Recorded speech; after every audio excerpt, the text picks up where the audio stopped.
Hello, everyone. Thank you for tuning in. I am JayLee.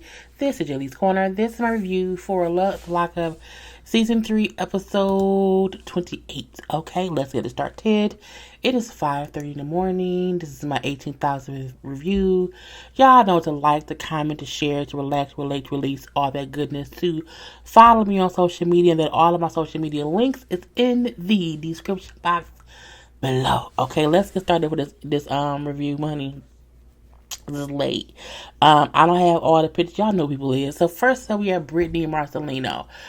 So we know they brought her mama back to their house. Okay, Marcelino was not happy about that at all or whatnot. But again, she's here now. What do you want to do? So Brittany and him was out on the backyard patio talking or whatever, and she brings up how the last time my mama was sober and clean was when she was in Alaska. If she was in Alaska, she was able to handle her demons or whatever. So maybe we need to take her to Alaska so that way she can get clean. I'm looking like, is Alaska just a clean state? Like, is there no drugs in Alaska? I'm like, so she can't get clean anywhere else except girl, I guess so. Anyway, he like, really? Like, I did not think marrying her, I would have to go through so much family drama, and I'm not having to get her mama to Alaska, whatever. Like, I gotta spend money to get her mama to Alaska. You know what? Fine. I guess we all going to fucking Alaska, whatever. So the next day, they all chit chat with her mama, who clearly is on drugs. Okay, she brings up her mom. I don't think you need to stay in Vegas anymore. I think you need to leave Vegas and go home to Alaska. Okay, I think you should go there and deal with the pain of your childhood and also see your mom or whatever. No, I don't think she's ready for that. So apparently, Brittany's grandmother is a bitch. Okay, she brings up how her grandmother, who she calls Jackie, was a horrible person to her, and she was even more of a horrible person to her mom. And so that is a part of her mom's trauma. The same way a part of her trauma was how her mom, fucked her over, whatever. So again, I had to get better by being honest with you about what you put me through. You may need to go back and talk to Jackie about what she did to help yourself get clean. You have to start somewhere. Now the mama crying because again, she's like, I don't really want to, deal with it. I don't want to. But she admits, like, I have many issues from my childhood, just like Brittany. And how she kind of does not even want to discuss her mom and whatever her mom put her through. Because Brittany brought up how one time the grandma slapped her across the face. That's definitely child abuse. I am happy that I did not have that kind of growing up childhood or whatever. We didn't have people smack. Like my mama, wasn't a mean, don't touch shit. I didn't have that. So it's always heartbreaking for me to hear these stories. I'm looking like, your mama did what? Your grandma slapped you? I mean, you may get like a little pop, but ain't nobody like backhanding for no dumbass girl. That's not on my watch or whatever. Marcelino brings up how, I really think that you should do this because again something has to change for you to kick this habit. So if we have to be a family, you have to want that too. I'm saying you have to kick this habit and take your ass to Alaska. So I guess they going to Alaska, girl. Bye. Anyway, Sean and Destiny. Now Destiny pulls up to court right on time or whatever. She brings up how I just need some time to myself. You know what I'm saying? Just realize I have to get it over with or whatever. I just have to do it. Okay? Boom, pal, I'm here. Now she talking to her sister. Then Sean pulls over because he, you been here, whatever. And like, hey, I was here for your court date. Why are you here? I don't want you here. Don't be here when I get out of court. This is my thing. You can't pull up in my car and tell me what I can't do. Now, you don't want me here. Okay, first of all, I would have then called a tow truck to tow my car back home. Okay? Because you can't tell me what you don't want me. I'm here to get my fucking car, bitch, and my credit card. Okay, and my $50,000. He allowed Destiny to run shit as if she has any authority over anything. It's the dumbest shit. It's just, it make my throat hurt, okay? Sean still say, I hope, she comes out of court and that she comes back with me to Vegas. I'm like, why? Do you just like punishment? You can pay hookers for that, okay? Well, he kind of is. Anyway, he brings out how he also wanted to talk to her about the men on Facebook that he saw on her page that she was supposedly engaged to. I would give 0 fucks. It's like, why does he still want a relationship with her? Like she's bat shit crazy. But so is Sean. So 30 minutes go by, whatever, and we see she gets out of court, and she is upset that Sean is still there, and she does not want to talk about whatever happened. Why? Because Sean is still there. But she's leaving, walking to his car, telling him, I don't want to have anything to do with you. I don't have anything to say to you. You know what I'm saying? You are a selfish ass liar. You know what I'm saying? Go talk to your baby's mamas or whatever. Looking like, what the fuck? I'm like, what is wrong with you? She's like, you need to give me my space. You did not tell me that you were 45, that you had 6 kids. All you do is lie. Lie, lie, lie. Sean then brings up, well, I'm here to find out, about these men on Facebook that you were supposedly engaged to. Who are those guys? What do you got to say now? I don't have anything to say. Leave me alone. I'm going to punch you. I'm like, why are you threatening to hurt that man outside of court? You are in the parking lot of the courthouse. Now, get out my face, and you are a trick to me. You are a trick, and that's it. You said you can't run game on me. You're a trick. I'm looking like, oh God. At least she's being honest now, but she's still lying or whatever. Now she tells the cameras, or the producers, that the court case was actually postponed due to COVID, but she don't say that to him. So he's still on the hook for $50K. I'm like, girl, it's just kind of crazy. So I'm like, nothing really happened. It's like she dumb. But Sean is more dumb than Destiny, because he allows her to keep taking from him and getting from him. It just makes absolutely no sense. But that's on him, okay? Now we then get to Amber and Puppy. Amber and Puppy, who went to the club last episode, got drunk and came home. They had sex that night. I don't know what kind of sex. I don't know if it was finger popping sex, if it was mouth to cooch sex. I'm not. It could have been tripping. I'm not sure. That's just me and Sisterin. I don't know what kind of sex, but they had some kind of sex or whatever. Puppy's happy. She's happy to have sex. It was good. That probably mean it was tripping. Anyway. Neither here nor there. Amber brings up, I was drunk, so I don't remember what we did. And you play gay for me. Like you play with my feelings, you know what I'm saying? Based on how you feel from day to day. Like if you want to be gay, you're gay with me or whatever. But then when you don't want to be gay, you want me to fall in line with what you now don't want to me that we did or whatever. Meaning, we fucked last night. You were absolutely there. Like, don't blame the liquor and then make it seem as if today, let's not act like we had sex last night or whatnot. Now, Amber, to me, acts like a guy who fucked his best friend's girlfriend. And now you're confused as to why she wants to know if y'all can be together. Why would we be together? What happened? You're my girlfriend's boyfriend. You're my boyfriend. You're my best friend's girl. Because we fucked. So that's how Amber comes ultimately, as if she does not realize you just fuck someone who like you, and you wonder why they want to be with you. Because they like you, you fuck them or whatever. So she brings up how when they were in prison or whatever, they never talked about just them two being a couple. It was more like them two having their own men or whatever, and they would still be cool to do. I'm like, it was, again, she was a gay prisoner. And Puppy brings up how in prison, women do become gay, while in prison or whatever. And if you're in prison for 6 months or whatever, and you with someone for 6 months in prison, 6 months in prison is like 2 years on the streets or whatever, because you get to know them so well. Amber is a snake. Okay, Amber is she's as slick as a can of oil. a snake or whatever, and she's playing puppy. She's been playing puppy strictly to have a place to stay because she don't have anywhere to stay because she's what? A felon, okay? And then I don't know why she's had a puppy. What do you mean? Like, let's just, play it by ear, whatever. We can just take, like, let's not rush things.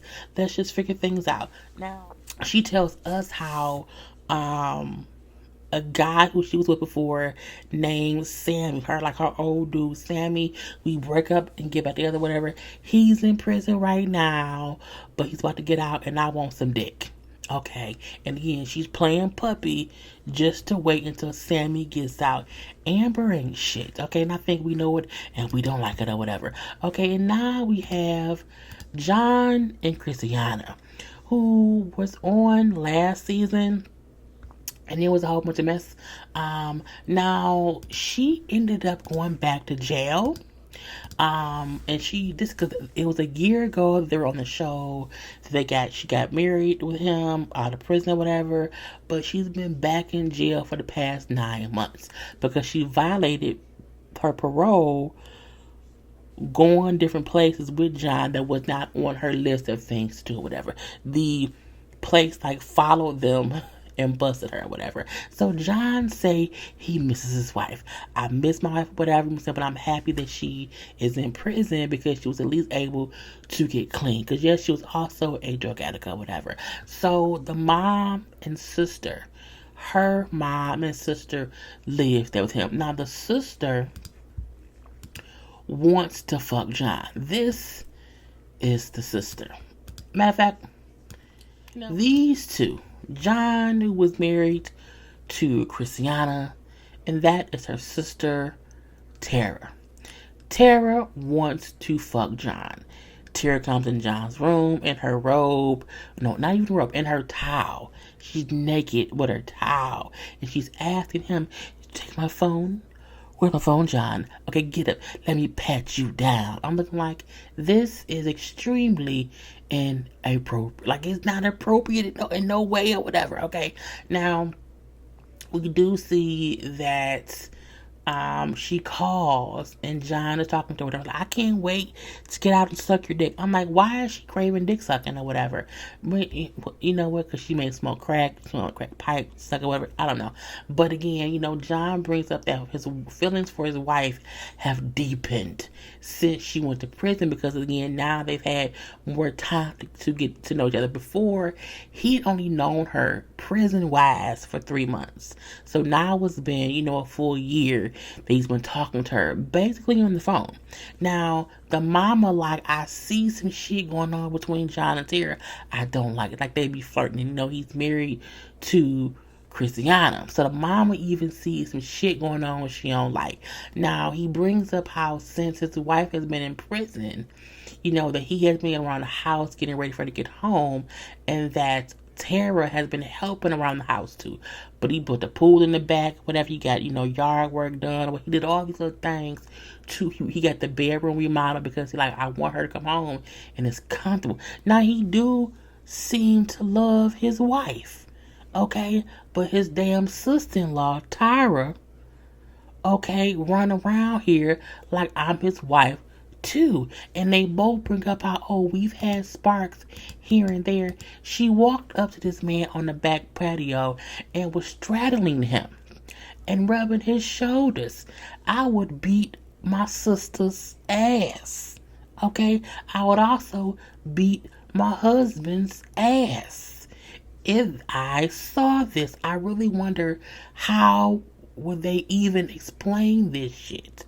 Girl, and then Tara went in for a fucking kiss, and John turned his head and then said, I can't do that, because I married your sister in a Indian ceremony, and if I cheat on her, it would end our marriage, so I can't cheat on her. If you admit that you have feelings for someone else and you out here about to kiss her sister, the marriage is already over because the thought of cheating is already in your mind or whatever. And he admits that he do like the sister. because mainly he's been around her in person, whereas he has not been around his wife in person. Terry then say, I know he loves me and that he wants me, even though he's married to my sister. But our feelings are getting stronger and stronger. I'm like, girl, somebody needs to run her ass over with a bullet train or something. I'm like, that's just messy as hell or whatever, okay?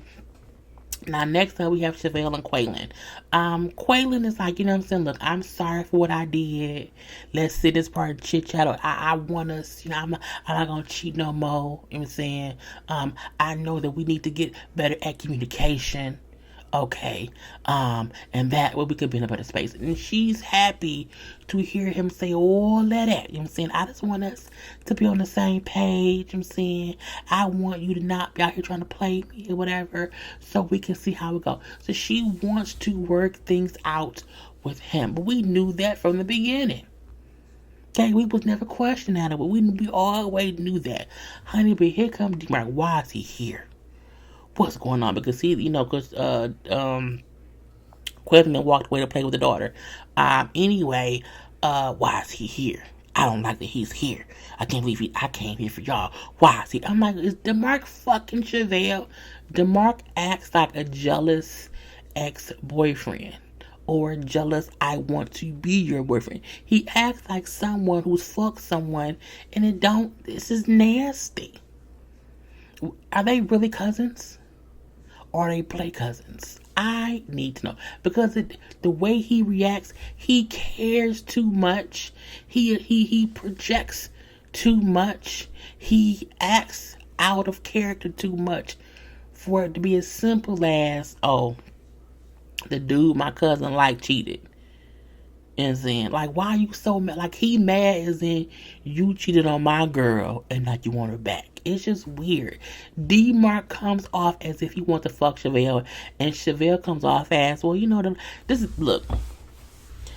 And the reason I say that is because I know someone in real life who they're cousins, but not cousins, but they're cousins. And they were fucking. You know what I'm saying? I won't say who it is. But, you know, I forgot. And it wasn't like, was it through marriage? It was some kind of way. So they both had cousins in common. They both had blood cousins in common. And they were like cousins.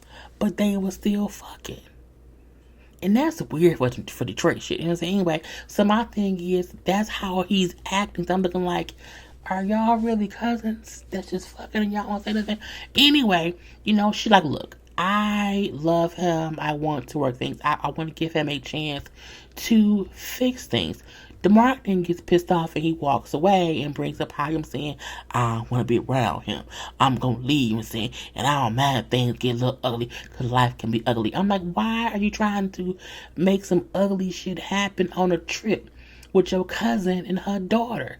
What sense does that make? You know, you fight her dude, she gonna be mad at you, not him. DeMarc is fucking Chevelle.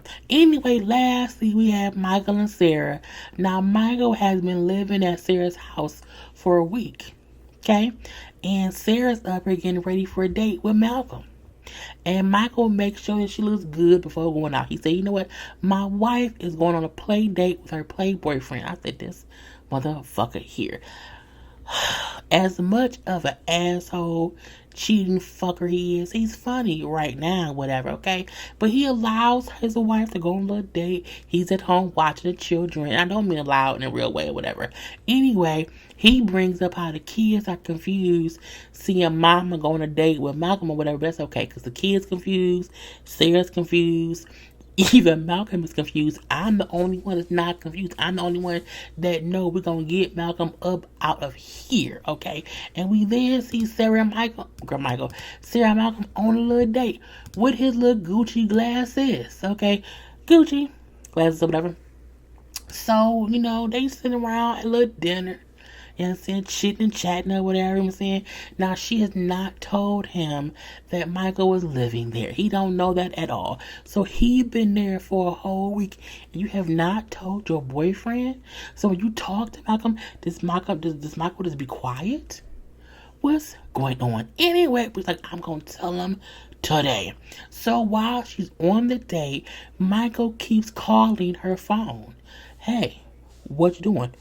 Where you at? I'm on a date, Michael. What? You okay? What's going on?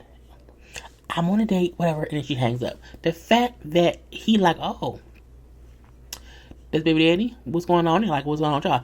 Oh, nothing. The fact that she did not say, well, actually, he's at my house right now because he lives there, whatever. So she then brings up, like, look. So, yeah, while he was in town, living at the hotel or whatever, I told him he could come stay at my house while he's in town. He was like, say what now?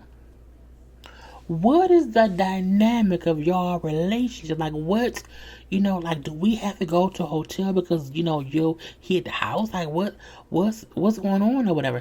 She's like, look, me and him are not getting back together. You know what I'm saying? We're not having sex, whatever. You know what I'm saying? I have not cheated on you yet. I added it yet.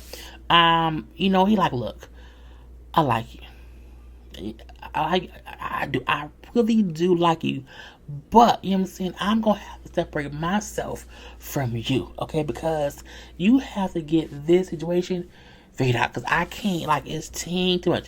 She then say, I can't be put in a position to where I have to choose. I'm looking like, bitch, what? He says, oh, you don't have to choose. I gotta go. He gets up and leaves, okay? And not only that, he brings up how, me and her were on a good path until... Michael came back, whatever, and now it's some bullshit, whatever, and I refuse to be a third wheel. And he leaves her there in the restaurant. I feel like he left her with the bill, because the bill came. She's like, oh, I guess I gotta pay for this. I was like, look, you can't be out here fucking over good men for Michael. She gonna fuck that man now. Oh, gosh, it's so disgusting. Anyway, that was the whole episode. Okay, anyway, I'm done going to bed. Peace.